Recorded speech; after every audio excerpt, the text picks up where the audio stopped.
Les manifestants restent mobilisés à Hong Kong malgré les lois dites de sécurité nationale imposées par Pékin. En place depuis un mois, ces lois permettent au régime chinois de réprimer durement tout acte de subversion. Les personnalités les plus connues de l'opposition pourraient être arrêtées d'un jour à l'autre.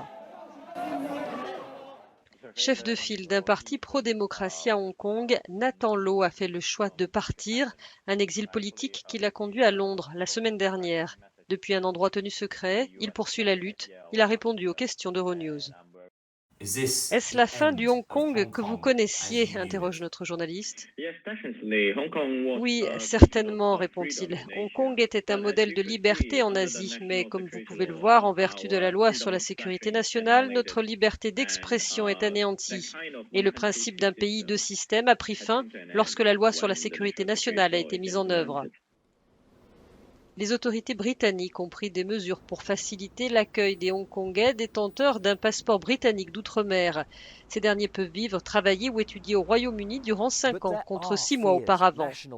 Mais on continue de craindre que les lois sur la sécurité nationale puissent s'appliquer à n'importe qui, n'importe où, explique notre correspondant. Et les militants disent vouloir des mesures plus drastiques pour contrecarrer l'impact du gouvernement chinois ici au Royaume-Uni. Pour Nathan Law, la menace est réelle.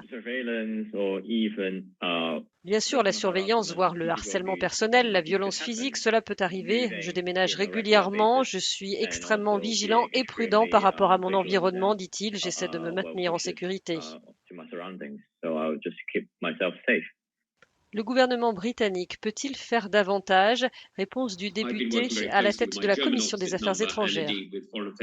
J'ai travaillé en étroite collaboration avec mon homologue allemand et avec les commissions des Affaires étrangères d'autres pays pour nous assurer d'obtenir une action commune, explique-t-il. Mais je pense que nous pouvons faire plus. J'aimerais utiliser des sanctions du type de la loi Magnitsky contre ceux qui violent les droits de l'homme au Xinjiang. Nathan lui exhorte les Européens à agir en faisant pression sur leur gouvernement.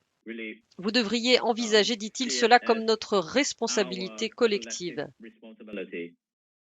Pour Nathan Law, la communauté internationale ne doit pas sacrifier Hong Kong au profit des intérêts économiques.